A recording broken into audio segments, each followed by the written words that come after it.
വെനീസിലെ ദ്വീപുകൾക്കിടയിൽ നമുക്ക് ട്രാവൽ ചെയ്യാൻ വേണ്ടിയിട്ട് സിമ്പിളായിട്ട് യൂസ് ചെയ്യാൻ പറ്റുന്ന പബ്ലിക് ട്രാൻസ്പോർട്ടേഷൻ മെത്തേഡാണ് വാപ്പററ്റോ അഥവാ വെനീസിലെ വാട്ടർ ബസ്സുകൾ എന്ന് പറയുന്നത്.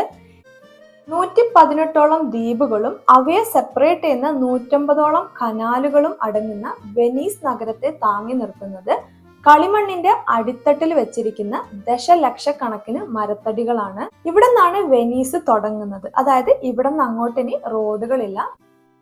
വെനീസിലെ ഗണ്ടോള റൈഡ് എന്ന് പറയുന്നത് ഭയങ്കര സ്പെഷ്യൽ ആണ്. ലോകത്ത് നമുക്ക് വേറെ എവിടെ പോയാലും ഇതുപോലെ ഒരു ഗണ്ടോള റൈഡ് ആസ്വദിക്കാൻ പറ്റില്ല. വെനീസിൽ നിന്നും ഫ്ലോറൻസിലേക്ക് നമ്മൾ ട്രാവൽ ചെയ്യുന്നത് ഇറ്റാലിയുടെ നോൺ സ്റ്റോപ്പ് ഹൈ സ്പീഡ് ട്രെയിനിലാണ്. ഏകദേശം 204 കിലോമീറ്റർ വെറും 2 മണിക്കൂർ കൊണ്ടാണ്.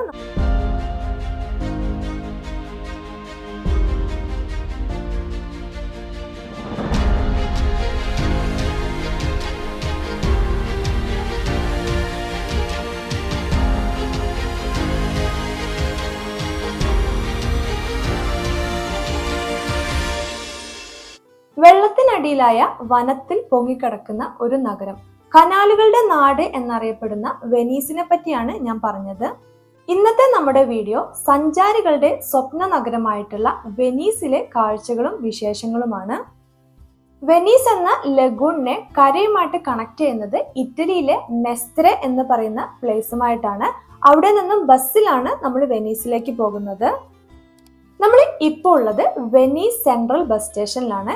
ഇവിടെ നിന്നാണ് വെനീസ് തുടങ്ങുന്നത്. അതായത് ഇവിടെ നിന്ന് അങ്ങോട്ട് ഇനി റോഡുകളില്ല. നമുക്കൊരു പബ്ലിക് ട്രാൻസ്പോർട്ടേഷൻ വേണം, അല്ലെങ്കിൽ ടാക്സി വേണം, ഒക്കെ ബോട്ടുകളാണ്. ഒരു സഞ്ചാരി വെനീസിൽ എത്തിക്കഴിഞ്ഞാൽ മസ്റ്റായിട്ടും ട്രൈ ചെയ്യേണ്ട ഒന്നാണ് ഗണ്ടോള റൈഡുകൾ. ഇത് ഇവരുടെ ചരിത്രത്തിന്റെ തന്നെ ഒരു ഭാഗമാണ്. പണ്ട് വെനീസുകാർ ചെറിയ കനാലുകളിലൂടെ മറ്റും ട്രാവൽ ചെയ്യാൻ വേണ്ടി ഉപയോഗിച്ചിരുന്ന ഒരു പ്രത്യേകതരം ബോട്ടുകളാണ് ഗണ്ടോളകൾ എന്ന് പറയുന്നത്. അതുകൊണ്ട് തന്നെ സഞ്ചാരികൾക്ക് വെനീസിന്റെ കാഴ്ചകൾ കാണാൻ പറ്റിയ ഏറ്റവും ബെസ്റ്റ് ഓപ്ഷൻ എന്ന് പറയുന്നത് ഒരു ഗണ്ടോള റൈഡാണ്. വെനീസിലെ ഗണ്ടോള റൈഡ് എന്ന് പറയുന്നത് ഭയങ്കര സ്പെഷ്യൽ ആണ്. ലോകത്ത് നമുക്ക് വേറെ എവിടെ പോയാലും ഇതുപോലെ ഒരു ഗണ്ടോള റൈഡ് ആസ്വദിക്കാൻ പറ്റില്ല. അതിനൊന്നാമത്തെ കാരണം ഇവരുടെ സ്പെഷ്യൽ ആയിട്ടുള്ള ഗണ്ടോളയാണ്. ഇത് സാധാ ബോട്ട് പോലെയല്ല, ഇതിനൊരു അസിമെട്രിക്കൽ ഷേപ്പാണ്. ഒരു സൈഡിലേക്ക് ചെരിഞ്ഞാണ് ഈ ഒരു ബോട്ട് ഉള്ളത്. അതുപോലെ തന്നെ ഗണ്ടോളിയർ അഥവാ ഈ ഒരു ഗണ്ടോള തുഴയുന്ന ആളുകൾ, അവരുടെ ഡ്രസ്സൊക്കെ ശ്രദ്ധിച്ചാൽ മനസ്സിലാകും.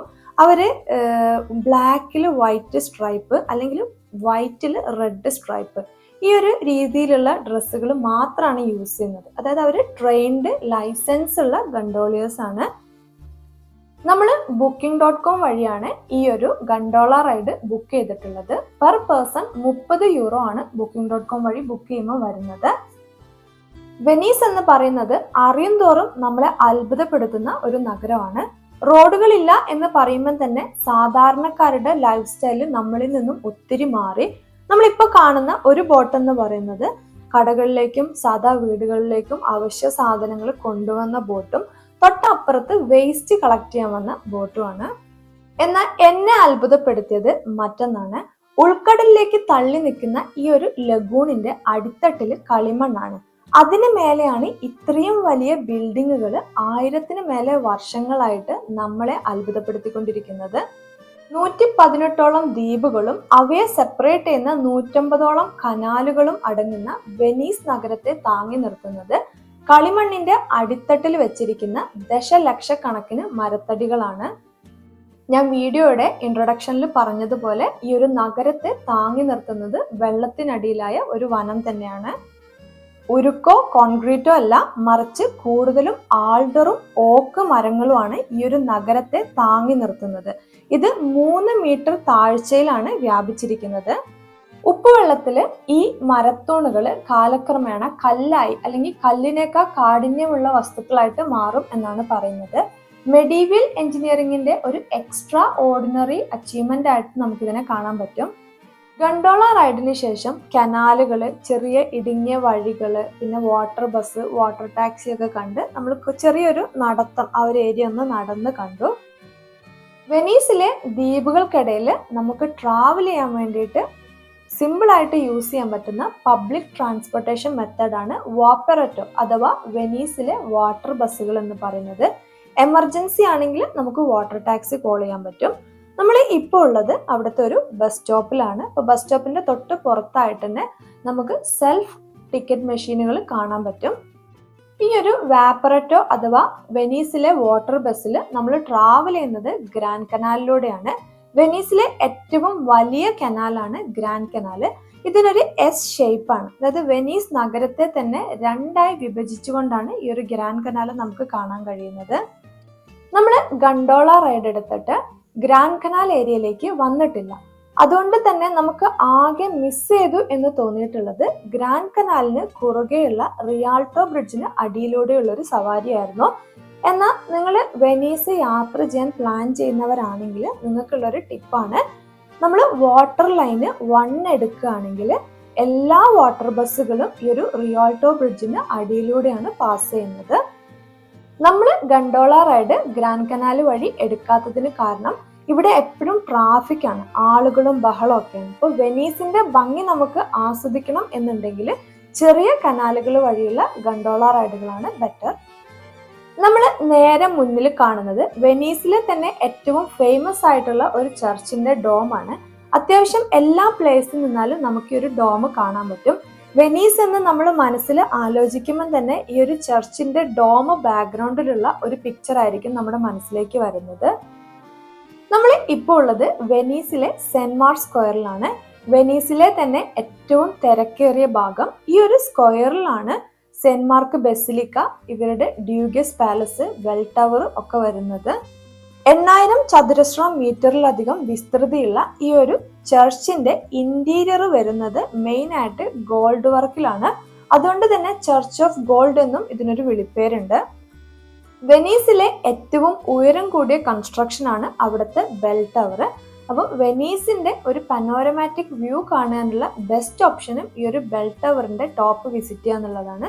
അതിന്റെ ടിക്കറ്റ് ഓൺലൈൻ എടുക്കുന്നതാണ് എപ്പോഴും ബെറ്റർ. ഈ ഒരു സ്ക്വയറിൽ തന്നെയാണ് ഡ്യൂഗസ് പാലസ് വരുന്നത്. ഡ്യൂഗസ് എന്ന് പറയുന്നത് വെനീസ് ഭരിക്കാൻ അധികാരമുള്ള ആളിനെ പറയുന്ന പേരാണ്. ഡ്യൂഗസ് പാലസിനെയും ഇവിടത്തെ ജയിലിനെയും കണക്ട് ചെയ്യുന്ന ഒരു പാലമാണ് ബ്രിഡ്ജ് ഓഫ് സൈറ്റ് എന്ന് പറയുന്നത്. വെനീസിലെ തന്നെ ഏറ്റവും ഫേമസ് ആയിട്ടുള്ള ബ്രിഡ്ജാണിത്. ബ്രിഡ്ജ് ഓഫ് സൈറ്റ്, അതായത് നെടുവീർപ്പുകളുടെ പാലം. ശരിക്കും പണ്ട് കാലത്ത് ഈ ഒരു ജയിലില് ആളുകൾ അവസാനമായിട്ട് ലോകത്തെ കാണുന്നത് ഇതിൽ കാണുന്ന ചെറിയ ജനാലകളിലൂടെയാണ്. അതുകൊണ്ട് തന്നെയാണ് ഇതിനെ ബ്രിഡ്ജ് ഓഫ് സൈറ്റ് എന്ന് പറയുന്നത്. സെന്റ് മാർക്ക് സ്ക്വയറിലെ വിശേഷങ്ങൾക്ക് ശേഷം നമ്മൾ ലഞ്ച് കഴിക്കാൻ കയറി. ഇറ്റലിയിൽ എത്തിക്കഴിഞ്ഞാൽ നമ്മൾ എപ്പോഴും ഇറ്റാലിയൻ ഫുഡിനാണ് പ്രിഫറൻസ് കൊടുക്കുന്നത്. എന്നാൽ വെനീസിൽ എത്തിക്കഴിഞ്ഞാൽ അത് സീ ഫുഡിനാകും.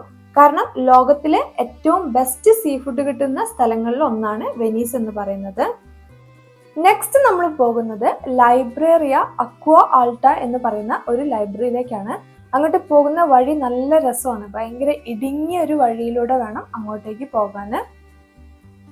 നമ്മൾ ഈ ഒരു ലൊക്കേഷന് ആദ്യമായിട്ട് കാണുന്നത് ഇൻസ്റ്റഗ്രാമിലാണ്. അപ്പം അതിനെപ്പറ്റി കൂടുതൽ അന്വേഷിച്ചപ്പം ലോകത്തിലെ ഏറ്റവും ഒറിജിനൽ ലൈബ്രറികളിൽ ഒന്ന് എന്നാണ് അറിഞ്ഞത്. നമ്മൾ അവിടെ എത്തിയപ്പോഴും കാണാനും നല്ല വെറൈറ്റിയാണ്. ബാത്ത് ടബില്, ഗണ്ടോളയിലൊക്കെയാണ് അവർ പുസ്തകങ്ങൾ അടുക്കി വെച്ചിട്ടുള്ളത്.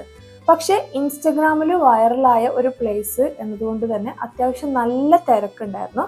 അപ്പോൾ സാധാരണ ഒരു ലൈബ്രറി എന്നൊക്കെ പറയുമ്പോൾ കുറച്ച് കൂളായിട്ടുള്ള ഒരു സ്ഥലമായിരിക്കും നമ്മൾ എക്സ്പെക്ട് ചെയ്യുക. പക്ഷെ പുസ്തകങ്ങളും ലൈബ്രറിയിലൊക്കെ ഇഷ്ടമുള്ളവരാണെങ്കിൽ കുറച്ചുകൂടി ഒന്ന് എൻജോയ് ചെയ്യാൻ പറ്റും. നെക്സ്റ്റ് നമ്മൾ പോകുന്നത് വെനീസിന്റെ തന്നെ ഹൃദയഭാഗമായിട്ടുള്ള റിയാൾട്ടോ ബ്രിഡ്ജിന്റെ ഏരിയയിലേക്കാണ്. ഏറ്റവും വലിയ കനാലായ ഗ്രാൻഡ് കനാലിന് കുറുകെ വന്ന ആദ്യത്തെ പാലമാണ് റിയാൾട്ടോ ബ്രിഡ്ജ്.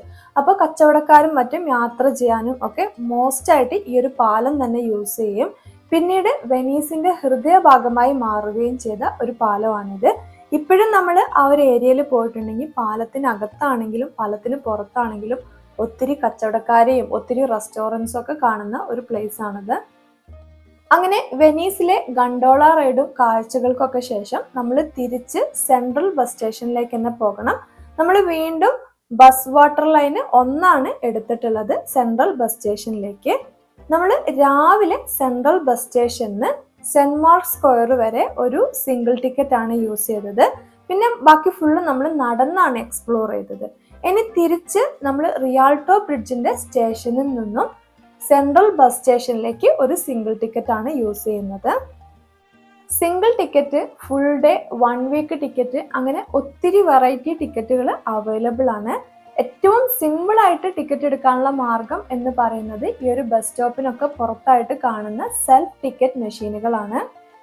നെക്സ്റ്റ് ഡേ നമ്മൾ കാണാൻ പോകുന്നത് നവോത്ഥാനത്തിന്റെ ജന്മസ്ഥലമായ ഇറ്റലിയിലെ തന്നെ ഫ്ലോറൻസ് നഗരത്തിലേക്കാണ്. വെനീസിൽ നിന്നും ഫ്ലോറൻസിലേക്ക് നമ്മൾ ട്രാവൽ ചെയ്യുന്നത് ഇറ്റാലിയുടെ നോൺ സ്റ്റോപ്പ് ഹൈ സ്പീഡ് ട്രെയിനിലാണ്. ഏകദേശം 204 കിലോമീറ്റർ വെറും 2 മണിക്കൂർ കൊണ്ടാണ് നമ്മൾ കവർ ചെയ്യുന്നത്. ഇറ്റലിയിലേക്ക് യാത്ര ചെയ്യാൻ ഉദ്ദേശിക്കുന്നവരാണെങ്കിൽ ഇറ്റലിയിലെ മെയിൻ സിറ്റീസ് തമ്മിൽ യാത്ര ചെയ്യാൻ പറ്റിയ ഏറ്റവും സിമ്പിൾ ആയിട്ടുള്ള മാർഗം ഇറ്റലിയുടെ ഹൈ സ്പീഡ് ട്രെയിനുകളാണ്. എല്ലാ ട്രെയിനുകളും കണക്ട് ആവുന്നത് മെയിൻ സിറ്റിയിലെ സിറ്റി സെന്ററുമായിട്ടാണ്.